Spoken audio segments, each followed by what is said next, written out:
A tutti voi buonasera, bentrovati a questo nuovo appuntamento con Economai FVG.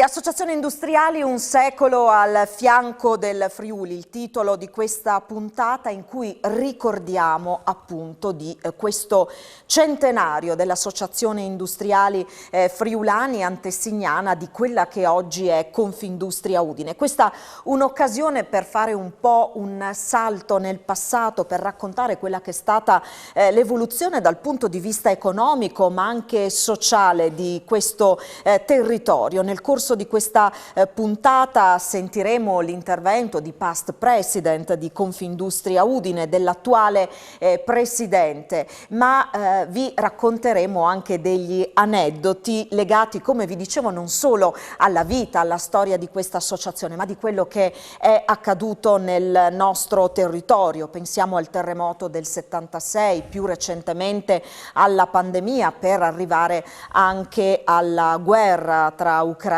e Russia, che sta impensierendo tutti noi dal punto di vista umano, sicuramente in primis, ma anche per le conseguenze economiche di questa tensione. In studio con me, lo ringrazio moltissimo per essere qui, il dottor Ezio Lugnani. Grazie di cuore per essere qui con noi questa sera. Per tanti anni direttore di Confindustria Udine, che proprio per questo è considerato un po' la memoria storica dell'associazione. Ci faremo guidare un po' da lui in questo percorso. Dottor Lugnani, le chiedo subito una cosa. Si celebrano appunto i 100 anni dell'associazione, una lunga storia che lei ha contribuito personalmente a ricostruire. Perché questo? La documentazione interna della nostra associazione risale dal 1945 in poi. In occasione del centenario di Confindustria, il 5 maggio 2019, mi posi il problema di quali siano state le vicende precedenti. E così scoprì una serie di vicissitudini che per la verità partono dal maggio del 1892, quando si costituì una prima organizzazione di carattere in questo caso intersettoriale, l'Associazione Commercianti ed Industriali del Friuli, che poi ebbe una sua evoluzione, e nel 1912 si diede una struttura attraverso la creazione di uffici di consulenza legale, tecnica, amministrativa e nel campo dei trasporti. Poi ci fu la prima guerra mondiale, la distruzione del Friuli, che determinò la distruzione dell'85% del patrimonio industriale di allora. Era un periodo estremamente difficile perché bisognava ricostruire il patrimonio industriale. Si avvertì la necessità di un'associazione forte. Da qui nacque l'idea di costituire la federazione degli industriali e dei commercianti del Friuli. La federazione non ebbe il successo che i suoi fautori si proponevano. Il 7 marzo 1922 venne convocata l'assemblea della federazione, che si trasformò in un contenitore di due associazioni autonome ed indipendenti. Da un lato l'Associazione Industriale del Friuli, dall'altra l'Associazione Commercianti ed Esercenti. Adesso iniziamo il nostro percorso anche con i past president. Direi di cominciare subito con Giovanni Fantoni.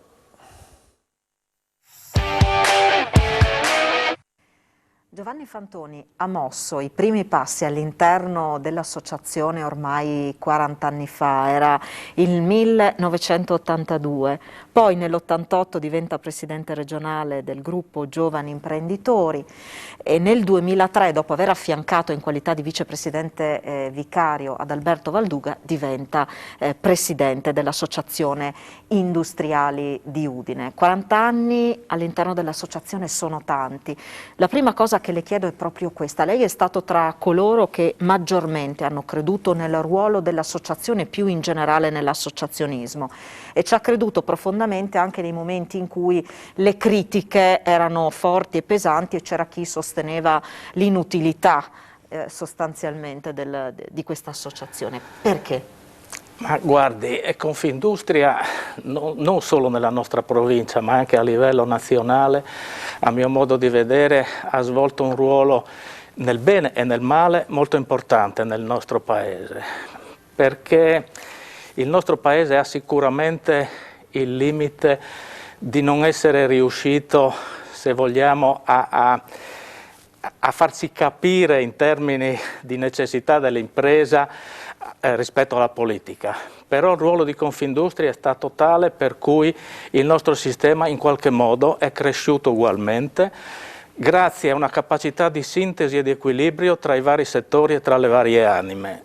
Purtroppo, diciamo, il limite è che siamo rimasti piccoli. Di campioni nazionali nel nostro Paese di fatto non ce n'è, ad eccezione di Eni o di Enel, che comunque sono aziende di altro tipo, e questo, se vogliamo, è il limite ed è il dispiacere che l'attività di Confindustria non sia riuscita a far fare quel salto di qualità, però nello stesso tempo è un sistema che è molto variegato, che ha molte competenze in molti settori e possiamo anche dire con orgoglio che il sistema Italia negli ultimi anni sta reagendo bene, dimostrando la sua vitalità, la sua capacità di essere comunque presente sui mercati, anche se le dimensioni aziendali non sono quelle di altri paesi come la Germania o la Francia. Dicevamo nel 1982 i primi passi all'interno dell'associazione. Lei di fatto si è gettato anima e corpo nell'attività in azienda, in questo momento è proprio la Fantoni che ci ospita, subito dopo il terremoto, quando decise insomma, che era arrivato il momento di stare a fianco del papà, il cavaliere Marco Fantoni, per aiutarlo in quella fase insomma, complicatissima, difficilissima che conosciamo bene. Ecco, come è entrato nell'associazione? Ma innanzitutto devo dire che mio padre proprio ha svolto un ruolo anche lui molto significativo in associazione già dalla metà degli anni 70 e quindi diciamo che c'è stato sicuramente un trascinamento anche da parte di mio padre che è stato a lungo in ottimi rapporti con Cogolo, con Pittini neanche dirlo perché erano cugini. E quindi è stato vicepresidente anche lui, diciamo, quindi c'è stato sicuramente, come possiamo dire, un trapasso di sentimento da parte anche della mia famiglia. Poi c'è stata l'occasione di incontrare un gruppo di amici che proprio nell'82-83 ha permesso la ricostituzione del gruppo giovani che a Udine non esisteva già da una decina d'anni. E da lì siamo ripartiti col consenso del presidente Cogolo che ci accolse e ci diede modo di iniziare l'attività del gruppo giovani. Lei ha citato Cogolo, ha citato Pittini, poi insomma ci sono Valduga, grandi personaggi che hanno segnato poi no, anche la storia dell'associazione. Vuole ricordarci? Sono ricordi molto belli. Cogolo è una persona che purtroppo viene ricordata per le sue disgrazie e poco per i suoi meriti, che invece furono molti. Innanzitutto era una persona di grande apertura e di grande generosità, è stato molto sfortunato perché probabilmente ha delegato troppo e gli sono sfuggite di mano cose troppo importanti. Però serve un ottimo ricordo di lui, delle visite aziendali che abbiamo fatto come gruppo giovani con lui. Pittini è stato lo stratega delle associazioni industriali per molti anni, prima come presidente degli industriali di Udine e poi per un periodo ancora più lungo come presidente regionale, dove ha sicuramente lasciato il segno anche perché lui era riuscito a fare diciamo, della centralità di Udine la sua missione, anche in un periodo diciamo, particolarmente fortunato anche per la politica friulana che aveva praticamente sempre espresso i vertici regionali su figure che venivano dalla provincia di Udine. Valduga, che lei ha affiancato nel periodo della sua presidenza. Mi permetta prima di Valduga un ricordo anche di Melzi, perché sì. Melzi è stato il presidente che ha permesso all'associazione di risolvere un sacco di problemi che si erano verificati proprio in concomitanza con le disgrazie di Cogolo. E il Cavalier Melzi è stato un esempio di diplomazia, dove era, direi, inarrivabile, ma anche un grandissimo negoziatore. E quindi anche attraverso la forte colleganza, lui di fatto era proprietario del Messaggero Veneto, l'associazione industriali negli anni della sua presidenza ha potuto ricostruirsi anche quell'immagine e quelle relazioni che avevano avuto, diciamo, un periodo di crisi. Con Valduga ho lavorato a lungo. Lui era un grandissimo tessitore, era una persona che riusciva ad avere relazioni con chiunque ed era sempre obiettivizzato, riusciva passo passo a costruire i percorsi per risolvere i problemi e quindi mi resta un grandissimo ricordo anche del presidente Valduga. Veniamo agli anni della sua presidenza dell'associazione. Lei si è speso moltissimo per restituire centralità al manifatturiero insomma, che è il cuore pulsante in particolare del Friuli. Come andarono le cose durante la sua presidenza? Soprattutto quale fu il rapporto con le istituzioni? Quelli erano gli anni in cui alla guida della regione c'era Riccardo Illy, per esempio. Ma devo dire che sono stati anni fortunati, nel senso che i rapporti con le istituzioni sono stati particolarmente costruttivi. Ha detto giustamente della presidenza Illy, che sicuramente ha guardato con interesse alle problematiche delle imprese, tant'è che ci fu anche il primo provvedimento per lo sgravio dell'IRAP, che fu una cosa particolarmente importante in quegli anni, ma poi c'era l'assessore Bertossi, che era uno del gruppo che ha costituito il gruppo Giovani. C'erano anche altre figure apicali nella pubblica amministrazione, come il presidente della provincia Strassoldo, il sindaco Cecotti, con i quali abbiamo per esempio costituito Friuli Innovazione, che era un'altra, diciamo, sfida importante per la crescita della nostra città. Non sono mancati anche i problemi, però di cose importanti ne state fatte. Per quanto riguarda la centralità del manifatturiero, che lei ha giustamente ricordato come uno dei miei obiettivi, il lavoro lo abbiamo sviluppato in particolare in collaborazione non solo con gli uffici studi di Confindustria, ma anche con l'Università di Udine, in particolare con la professoressa Compagno, che si è molto spesa per studiare e valorizzare le problematiche della nostra realtà, e molti dei problemi che stiamo vivendo in questi anni erano emersi già nelle relazioni e negli studi che abbiamo sviluppato in quel periodo.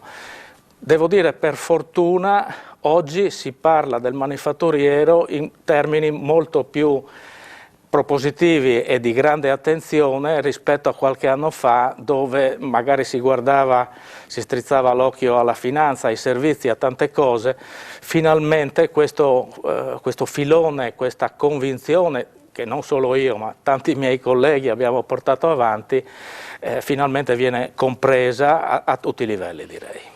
Il manifatturiero resta nel futuro, nel destino, nel DNA del Friuli? Ma guardi, io credo che anche i fatti di questi ultimi anni, dalla pandemia agli aspetti estremamente critici che stiamo vivendo proprio in questi giorni, ridisegnerà le logiche produttive, e quello che era stata una globalizzazione estremizzata prenderà forme diverse, e quindi credo che ci saranno spazi anche per tante attività che nel recente passato avevano preso altre strade. Quindi io resto convinto che questa sia una prospettiva solida per il nostro territorio. Adesso celebriamo, ricordiamo il centenario dell'Associazione Industriali Friulani. C'è un aneddoto particolare che riguarda Carlo Facchini, che insomma diede inizio a questo lungo percorso legato proprio alla storia dell'azienda e della sua famiglia. Esatto, guardi, si tratta di una persona che forse non aveva una grandissima notorietà nella nostra provincia, nella nostra regione, ma era un imprenditore che aveva assunto ruoli estremamente importanti all'interno dei consigli di amministrazione di aziende importantissimi, prima su tutte l'Alfa Romeo in quegli anni, la Salmoiraghi. Era probabilmente l'unico udinese a essere dotato di aereo personale negli anni '20. Il collegamento con la mia famiglia nasce dal fatto che in quegli anni, quindi nell'immediato dopoguerra, mio nonno Giovanni, che apparteneva a una famiglia che aveva, diciamo, una lunga tradizione, perché già 40 anni prima il bisnonno aveva iniziato l'attività nel settore del mobile, però decise di intraprendere un salto di qualità per costruire uno stabilimento di una certa dimensione. Erano solo 1000 metri quadri, ma per l'epoca era una cosa importante, e quindi la conoscenza dell'ingegner Facchini fu importantissima per mio nonno, perché fu il suo primo finanziatore e socio. Nei patti il nonno aveva l'impegno a riscattare la partecipazione dell'ingegner Facchini, le cose andarono bene, nell'arco di pochi anni riscattò questa partecipazione e restarono amici per lungo tempo, perché avevano collaborato con grande soddisfazione reciproca. Quindi insomma possiamo dire che se la sua storia all'interno dell'associazione risale a 40 anni fa, fin dalle origini il legame tra Fantoni e l'associazione era vivo, importante. È proprio così. È proprio così. E allora a questo punto abbiamo insomma raccontato qualche aneddoto, visto che siamo qui a celebrare i 100 anni, le chiedo qual è il suo augurio per i prossimi 100, ma anche per l'immediato futuro, per l'associazione, per insomma, gli imprenditori del Friuli.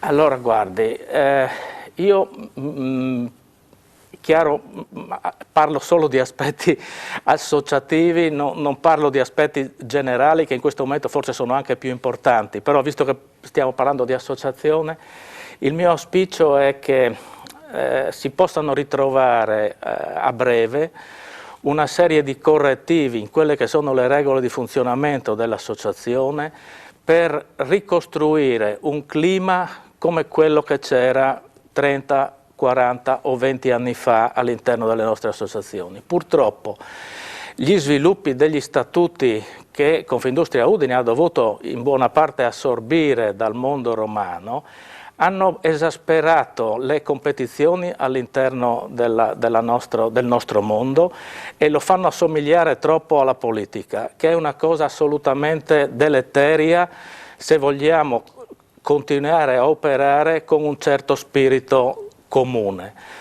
Per cui ecco, il mio augurio è che ci sia presto una revisione complessiva delle norme di funzionamento delle Confindustrie per ritornare allo spirito dell'origine. Insomma, quello spirito delle origini di solidarietà, di comunanza, di condivisione che immaginiamo sia fondamentale anche in prospettiva futura, visto insomma anche il clima internazionale che ovviamente poi ricade direttamente anche sull'attività e sull'economia del Friuli Venezia Giulia. Non c'è dubbio, questo è lo spirito di cui abbiamo bisogno e che sarà fondamentale per affrontare anni difficili che sono iniziati in questi mesi e in questi giorni. Da un lato ci sarà da amministrare una situazione estremamente critica che è in particolare il fronte energetico, dall'altro di adottare delle logiche il più costruttive, il più produttive possibili per gli stanziamenti che riceveremo dall'Europa col PNRR e che devono essere investiti per migliorare la nostra competitività e l'attrattività del nostro Paese. Grazie. Grazie a lei.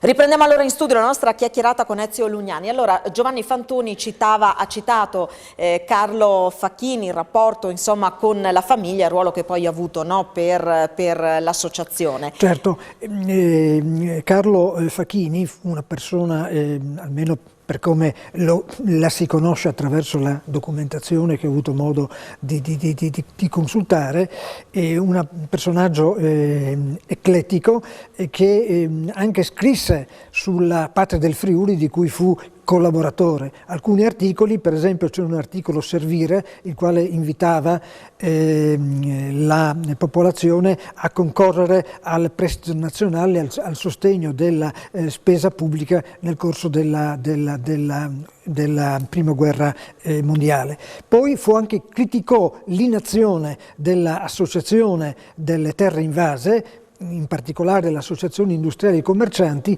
proprio per la mancanza di dinamica. Carlo Facchini poi fu il benemerito iniziatore dell'unificazione dell'Associazione Commercianti e Industriali del Friuli e dell'Unione Negozianti Commercianti, da cui derivò la federazione. E poi Facchini dovette ammettere che il risultato operativo della federazione non corrispose agli obiettivi e quindi propugnò la separazione dei due settori, industria e commercio, attraverso la costituzione di autonome indipendenti associazioni, come si diceva prima. A proposito di Giovanni Fantoni, c'è un'iniziativa legata al periodo della sua presidenza che vuole ricordare. Sì, importante la valorizzazione in sostanza dei settori produttivi principali del territorio, in particolare la siderurgia. L'idea del presidente Fantoni fu quella di organizzare la mostra Acciaio Domani, che si tenne presso la chiesa di San Francesco. Una mostra molto interessante, molto ben curata. C'erano delle vetrinette di esposizione, una di queste vetrinette, per fortuna di notte, crollò. Quindi si dovette chiudere per alcuni giorni la mostra e fu ripristinata la vetrinetta. Per fortuna non ci furono danni, se non quelli della riparazione della vetrinetta. Un altro aspetto, di fronte alla chiesa di San Francesco, grazie alla Danieli e al presidente Benedetti, venne portata la statua del fabbro, ecco, che oggi si trova di fronte allo stabilimento della Danieli a Butrio. Ebbene, quella statua venne imbrattata da alcuni giovani. Con la televisione si sono viste soltanto delle ombre incappucciate che poi sono salite sulla statua imbrattandola, e quindi l'associazione dovette provvedere alla pulitura della statua prima della dovuta restituzione alla Danieli.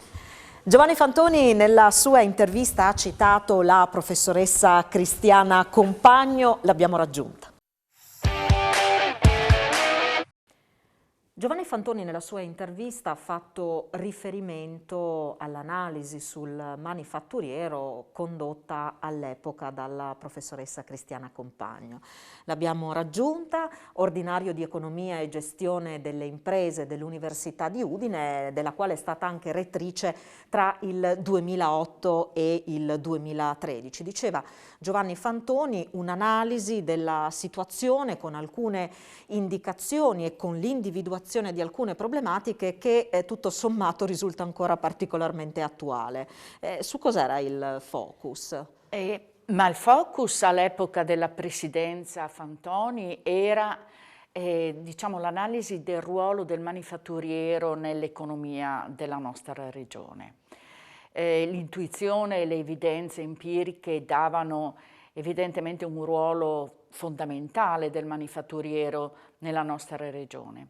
Allora era l'anno, credo, 2006, facemmo una ricerca individuando sostanzialmente identificando la porzione di PIL regionale prodotta dal manifatturiero, ma soprattutto individuando quello che in economia viene chiamato il moltiplicatore di impatto del manifatturiero sulla piattaforma economica dell'intera regione, ovvero quali altri settori tira il manifatturiero e senza il quale questi settori non esisterebbero. Quindi il settore del terziario avanzato, molto importante in termini di contributo al PIL nella nostra regione, insomma facevano tutto riferimento al servizio al manifatturiero. Quindi senza il manifatturiero evidentemente a cascata, come una grande filiera del valore, venivano meno il valore creato anche dagli altri settori. Quindi assolutamente confermammo la centralità in termini di impatto economico e di moltiplicatori di impatto del manifatturiero nella nostra regione. Questo fu un primo risultato, diciamo, inconfutabile della ricerca. Vennero individuate delle criticità. Le criticità in termini di sviluppo evolutivo, evidentemente, del manifatturiero. Quindi capacità di innovazione da un lato. Le innovazioni sono rapide e profonde e investono trasversalmente tutti i settori. Quindi c'è un'innovazione incrementale, era possibile, ma ancora salti nell'information communication technology, nel digitale, e erano ancora molto lontani e si sarebbero poi realizzati immediatamente dopo. Cioè in quel manifatturiero e in molte di quelle piccolissime imprese non c'erano in quel momento le competenze necessarie per reggere grandi cambiamenti, che comunque erano l'orizzonte mondiale, nazionale, europeo. Questo, quindi capacità di assorbimento, di tenuta e di gestione dell'innovazione e anche di provocazione dell'innovazione. Dall'altro il grande tema che interessa le nostre piccole imprese, sono imprese piccole, nel 90% familiari, la mancanza di pianificazione del processo di successione generazionale. Questo evidentemente era diffuso e questo è un grandissimo, era allora, lo è ancora, un grandissimo elemento di criticità, cioè la mancanza di una successione pianificata come modello di sviluppo dell'impresa, la mancanza di una preparazione dei figli, dei nipoti, di manager esterni, quindi una resistenza alla managerializzazione laddove mancavano i componenti della famiglia, e tutto questo poi negli anni si è visto. Abbiamo perso grandi capitani di industria, non c'è stata un'efficace successione generazionale. E il grande ruolo che ebbe l'Associazione degli Industriali in quel momento, con convegni a tambur battente, con incontri, fu quello di, da un lato, onorare gli imprenditori che creavano questa ricchezza nella nostra regione e dall'altro sollecitarli a gestire i processi di successione generazionale, a essere aperti a quelle che erano le innovazioni. Quindi io ricordo nel mio ruolo allora di docente universitaria, di ricercatrice, un grande impegno dell'associazione nel sensibilizzare i propri associati circa le problematiche strutturali che potevano emergere da un fiore così grande che era il manifatturiero. Ecco, questa analisi sottolinea un altro aspetto, ci dà lo spunto per parlare di un altro tema che è quello della collaborazione tra università e associazione degli industriali. Lei ha parlato della collaborazione all'epoca, insomma, della presidenza di Giovanni Fantoni, ma era iniziata già prima? Sì, era iniziata prima. Era iniziata con il compianto presidente Valduga. Per quanto riguarda la mia persona, personalmente, appunto, c'era stato un grande rapporto con questo carismatico imprenditore che aveva capito comunque l'importanza della vicinanza con l'università, con questa facoltà di economia che era ancora giovane, e aveva allora finanziato dei posti di dottorato di ricerca in scienze economico-aziendali allora, per premiare studenti meritevoli e quindi poterli immettere nel circuito economico anche attraverso un'alta formazione mirata. Quindi poi il rapporto è continuato con i presidenti successivi, con ricerche, convegni, interventi, ma anche con l'intervento degli imprenditori dentro le aule universitarie, che hanno portato la loro esperienza, le loro testimonianze, ed è stata un'integrazione ammirevole che l'Associazione degli Industriali e dei giovani imprenditori di Udine hanno fatto con l'università, venendo in aula e tenendo delle lezioni agli studenti, e gli studenti poi preparavano dei grandi business plan per start-up che poi generarono la Start-up nazionale, no? In cui Udine ebbe sempre un ruolo importante, e gli imprenditori poi correggevano questi business plan dei nostri giovani studenti. È stato un momento molto sinergico, molto felice, che si è sviluppato con l'Associazione degli Industriali, che ha dato molto, credo, all'università e anche ha ritornato dei cervelli a questo territorio imprenditoriale. In questo contesto parliamo dei 100 anni dell'Associazione Industriali Friulani e lo facciamo anche volgendo lo sguardo al futuro. E allora le chiedo proprio un auspicio relativamente proprio a questo rapporto tra industriali e università. Lei appunto ha parlato di una scelta vincente in cui in un certo momento si è creduto moltissimo. Ecco, in prospettiva, guardando al futuro, quale deve essere secondo lei l'orientamento? Assolutamente questo, una grande presenza, com'è l'Università del Friuli nel territorio, attraverso anche quelli che sono i mediatori imprenditoriali, che sono le associazioni di categoria. Questo è un elemento molto importante. L'Università di Udine sta collaborando, ha collaborato, collaborerà sempre con l'Associazione degli Industriali, hanno realizzato dei master insieme, dei corsi di alta formazione, e questa è la via che dobbiamo assolutamente seguire: integrare competenze, integrare il sapere al saper fare per valorizzare completamente le istituzioni. Peraltro gli industriali hanno avuto un ruolo importantissimo in quella che è stata la ricostruzione nel Friuli dopo il terremoto, e l'esperienza del terremoto è stata quella che ha dato il là, no? Poi alla nascita dell'Università del Friuli. In prospettiva qui c'è da ragionare su una nuova ricostruzione, per cui ecco, questa sinergia, questo rapporto diventa ulteriormente importante, ha un ulteriore valore aggiunto. Diventa importante. L'Associazione Industriali di Udine è stato il vero coach del sistema imprenditoriale friulano, un sistema artigianale che poi si è rivoluzionato dopo il terremoto, trasformandosi in un grande sistema industriale. E il coach sono state veramente le associazioni di categoria che hanno stimolato, hanno diffuso le informazioni, hanno diffuso le conoscenze, hanno creato uno spirito di coesione, uno spirito di gruppo.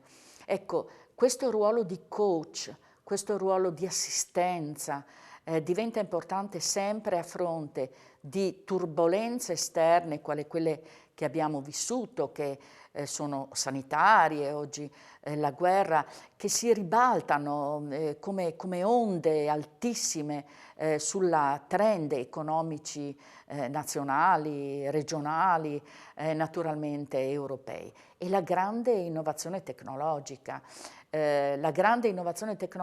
che sta attraversando tutti i settori, dal manifatturiero, che è un settore assolutamente trasformato, non è più, no? È un settore ormai digitale, con catene del valore e riviste. Ecco, quindi questo ruolo di coach, questo ruolo di vicinanza, di imprenditori su imprenditori, creare imprenditorialità attraverso imprenditorialità.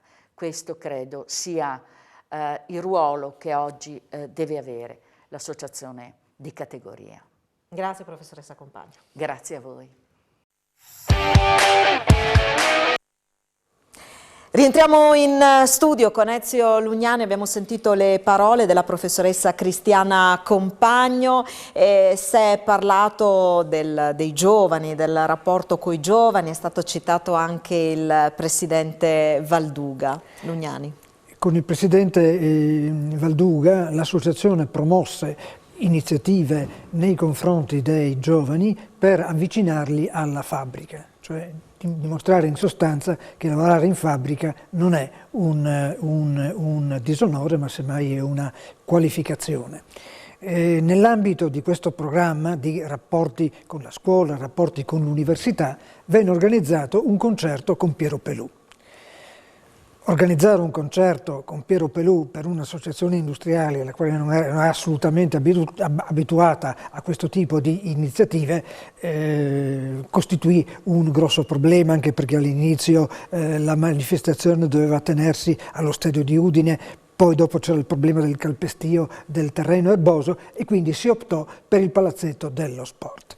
E si organizzò nel Palazzetto dello Sport questo concerto, vennero invitate tutte quante le scuole, vennero distribuite i biglietti ovviamente con ingresso gratuito.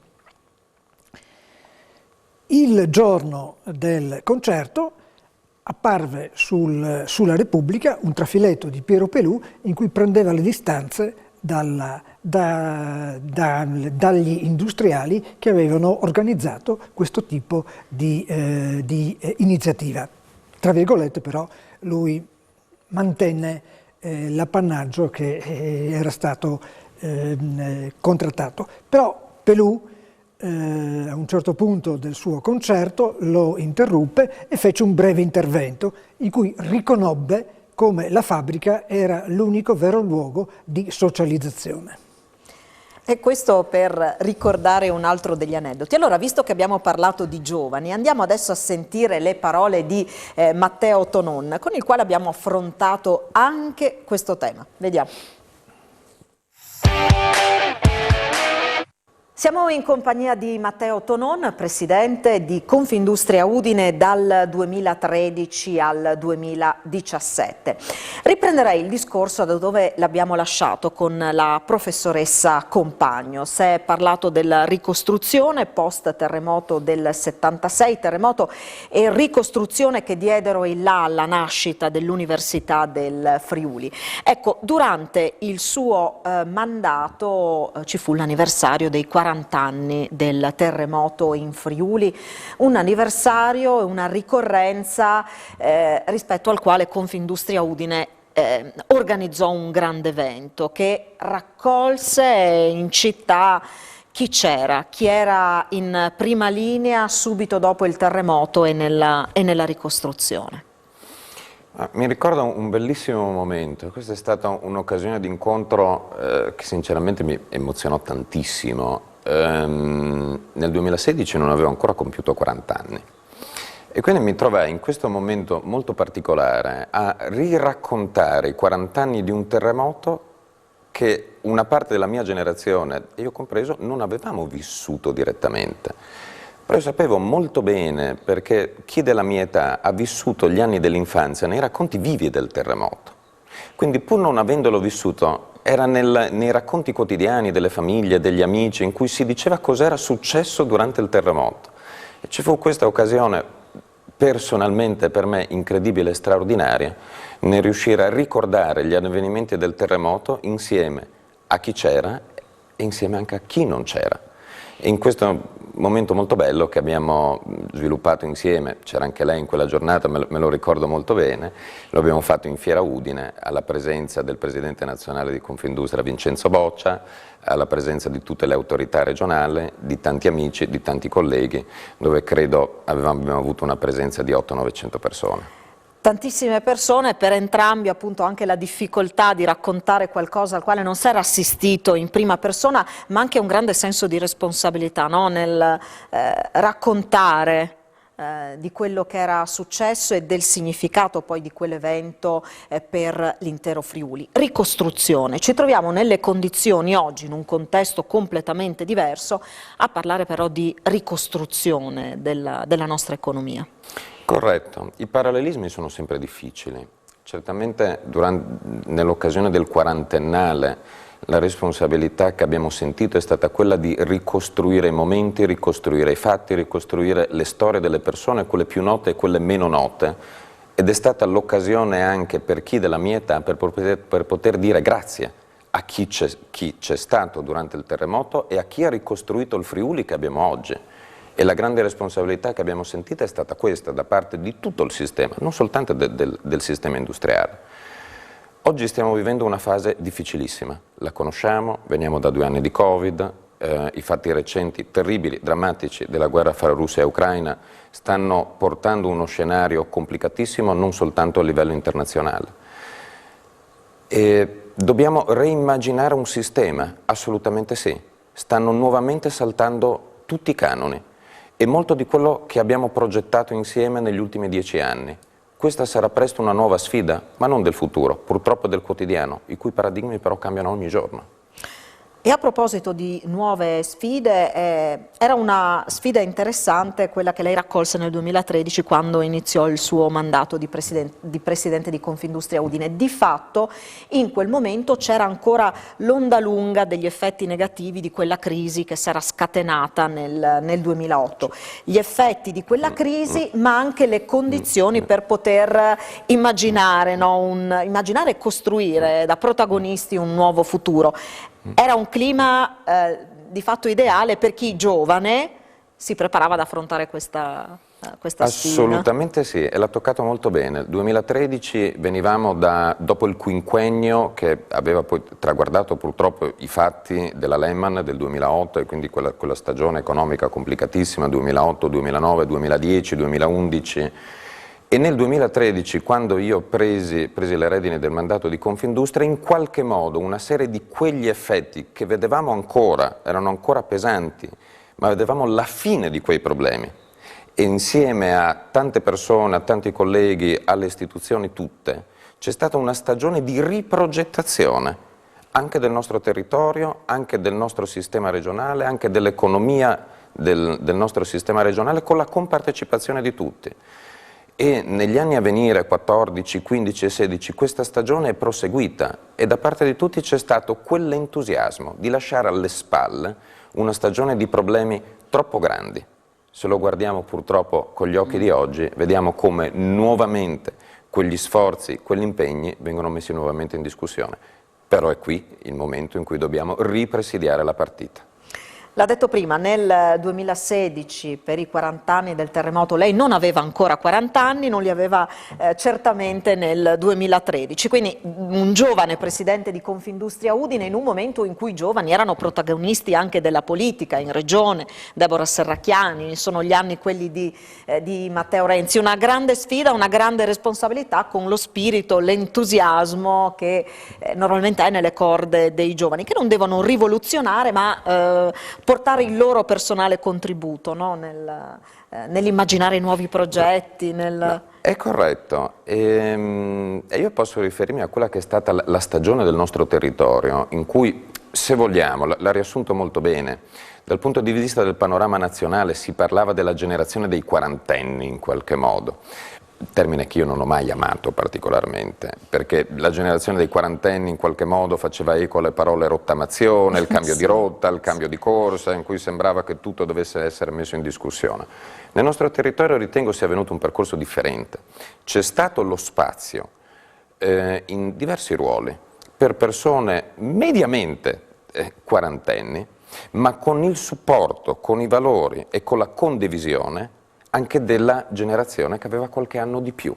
Questo è stato il grande boost del nostro territorio, in cui hanno convissuto in affiancamento. E credo che sia stata una stagione davvero interessante, ma non mi riferisco direttamente a Confindustria, parlo complessivamente, veramente, per la nostra regione. Un'ultimissima cosa, restando ai giovani, ci sono problemi contingenti, abbiamo visto la pandemia negli ultimi 2 anni, adesso il conflitto, ci sono poi problemi strutturali con i quali fare i conti. Per quanto riguarda le imprese della nostra regione, una difficoltà di trovare risorse umane da far entrare in azienda. Non è che in qualche maniera la percezione che i giovani hanno delle imprese, dell'industria, è una percezione che magari fa riferimento a quello che l'industria era magari 20 anni fa. Come rendere l'impresa, l'industria più appetibile per i giovani, e in questo senso l'associazione può fare qualcosa, e che cosa? È un tema molto complesso che ha tante sfaccettature e tanti criteri di osservazione. Partiamo da un presupposto. Dobbiamo probabilmente rimetterci in discussione tutti. È vero da una parte che purtroppo ancora l'impresa, l'industria sconta un'immagine che non è più quella reale di oggi.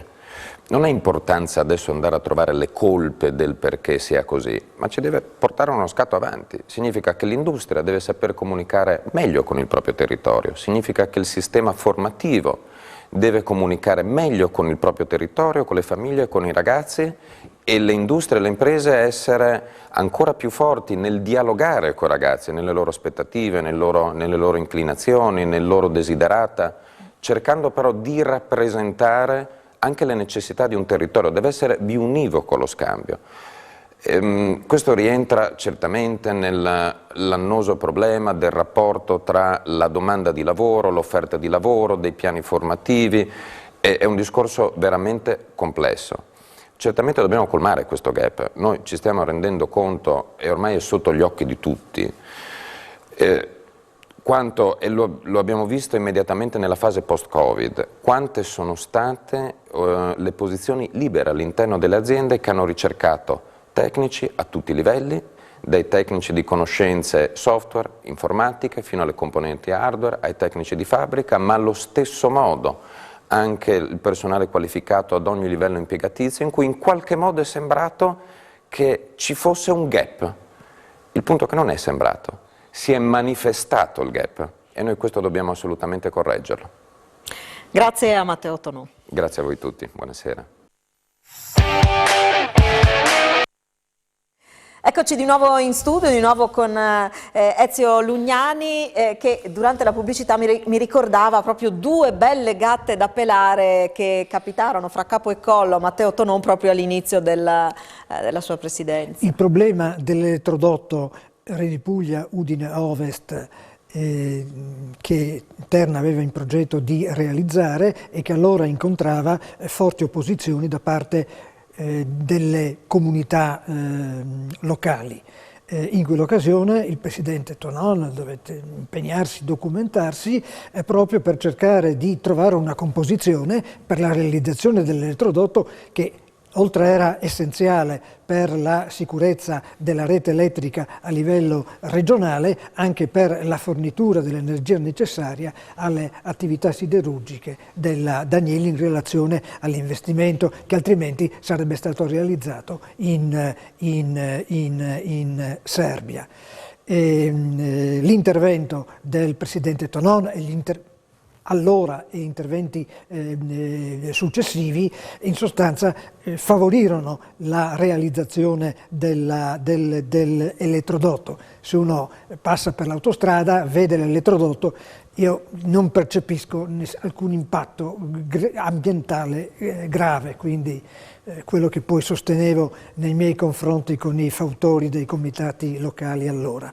E Terna promise al presidente Tonò di portarlo in elicottero a guardare dall'alto il percorso dell'elettrodotto e questo impegno non venne mantenuto.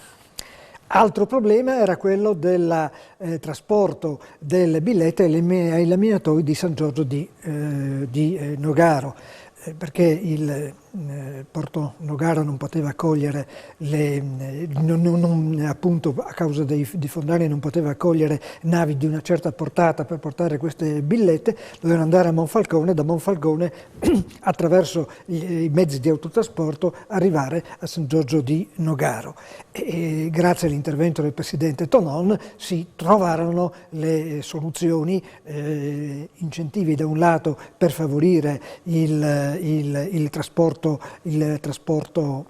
ferroviario, il trasporto via chiatte, via mare, in modo tale da ridurre l'impatto del trasporto via autostrada. Allora arriviamo verso la fine del nostro percorso, è arrivato il momento di andare a sentire l'attuale presidente di Confindustria Udine, l'ingegnere Gianpietro Benedetti.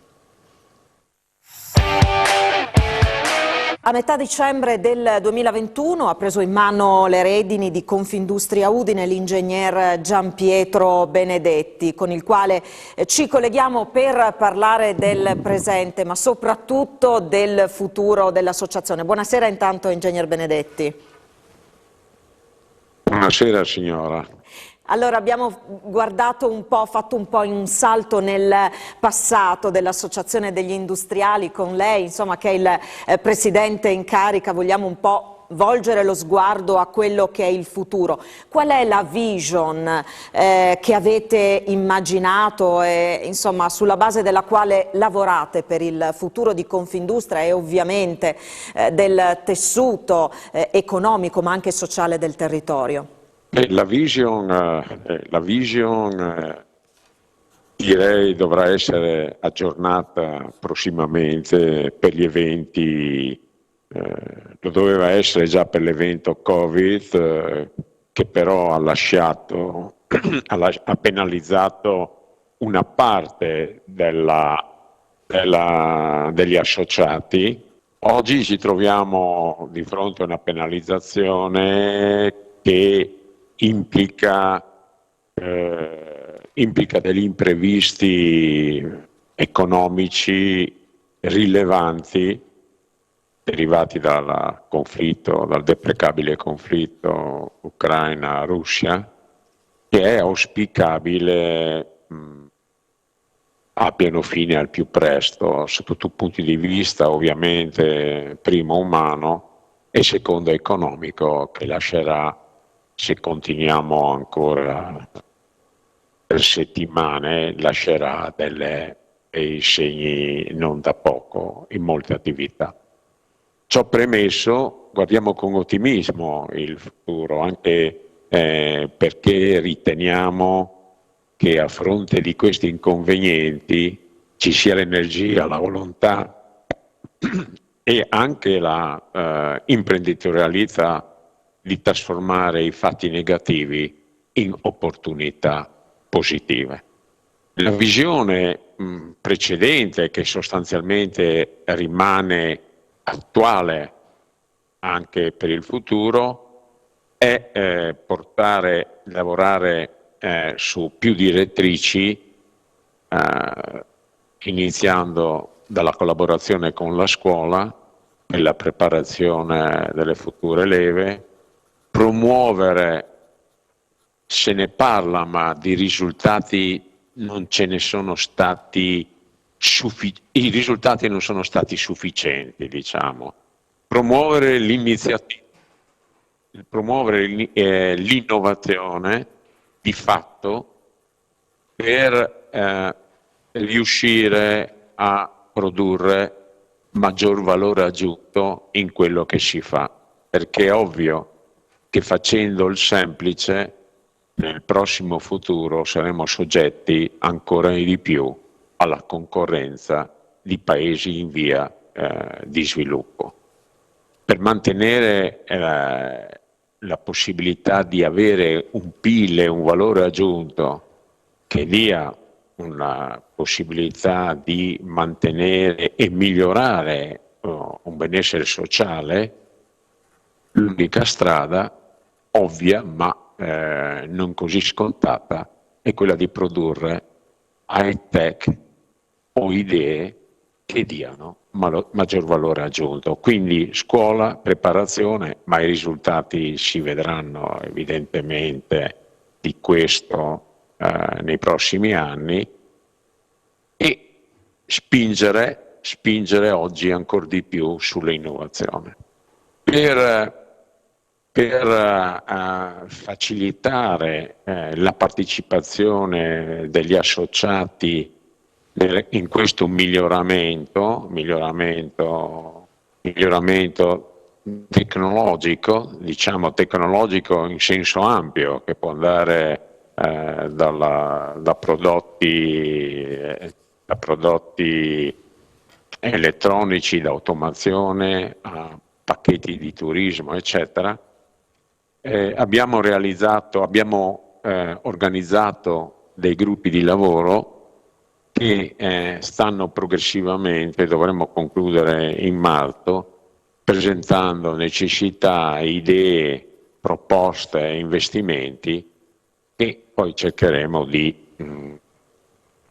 concretizzare, dando la priorità a quelli che incidono di più sulla nostra attività e anche interfacciandoci adeguatamente con le istituzioni sia regionali che nazionali per far sì che non solo supportino tanto finanziariamente, che ovviamente è sempre benvenuto, ma soprattutto con la velocità, le decisioni e la semplificazione dell'amministrazione. Anche qui ne parliamo da anni, ma di fatto al momento c'è assai poco in questo senso. E quindi intraprendere è un'impresa per se stessa, ma diventa un'impresa ancora più difficile perché il sistema non favorisce, da un nostro punto di vista, adeguatamente l'intraprendere, e non si è ancora ben realizzato che senza intraprendere, senza PIL, non c'è molto da distribuire. Si parla di distribuire, si parla di chiedere, si parla meno di idee, supporto, ambiente favorevole a intraprendere per creare appunto PIL e valore aggiunto. C'è una questione che è diventata ormai problema strutturale nel nostro territorio, non solo naturalmente, che è quello della disponibilità di professionalità tecniche. Anche questo è uno dei punti che avete più volte messo in evidenza. Anche su questo si lavorerà? Si lavorerà ovviamente. Quello che abbiamo riscontrato, non solo noi, è stato riscontrato in generale, oggi se ne parla con più incisività, ma tra il parlare e il fare, mi insegnavano quando ero piccolo, ci sta di mezzo il mare. Nel senso che il tema, a parte la natalità, è un problema.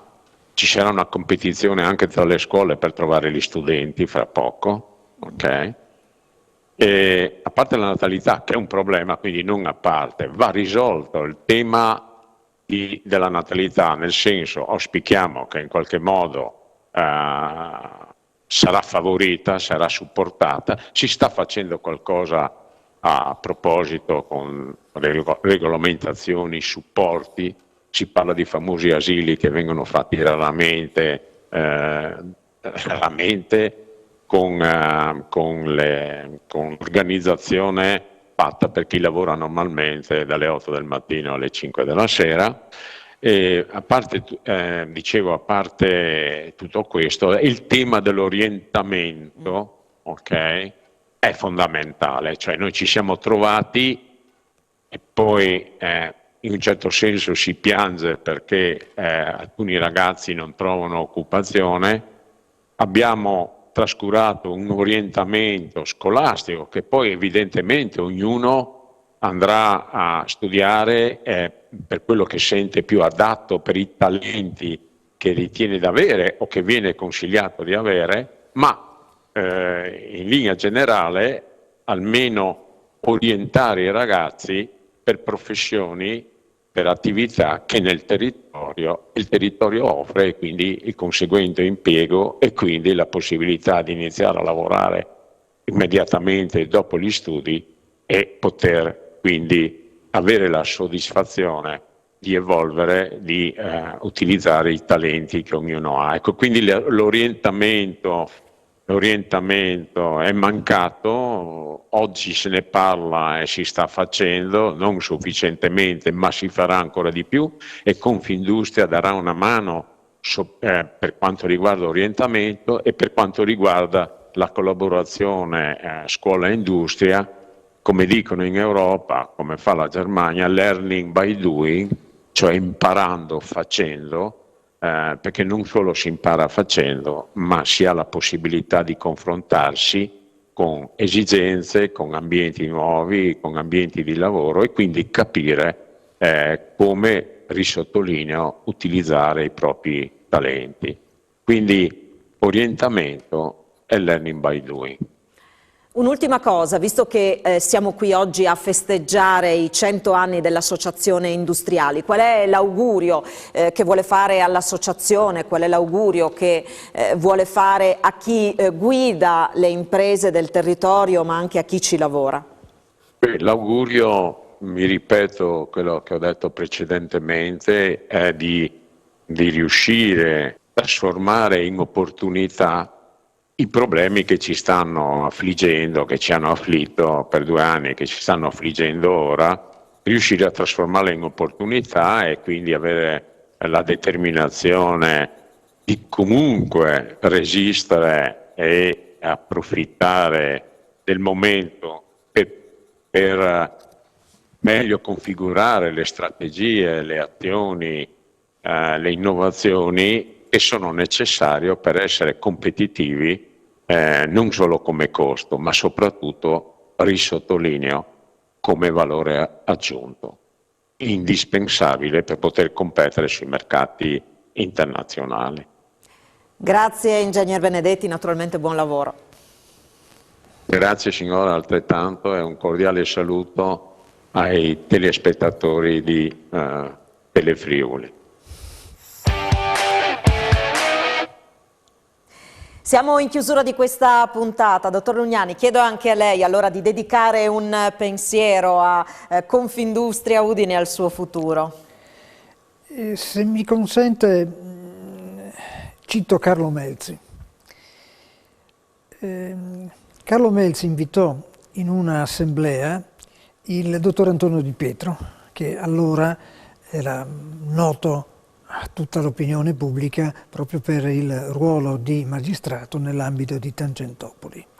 All'epoca c'erano delle tensioni proprio sulla azione aggressiva, chiamiamola così, dei magistrati e il giorno prima dell'assemblea Antonio Di Pietro inviò una nota al presidente Melzi scusandosi di non poter partecipare, ma le tensioni erano tali che lui non si sentiva di partecipare ad una manifestazione pubblica quale è la nostra assemblea.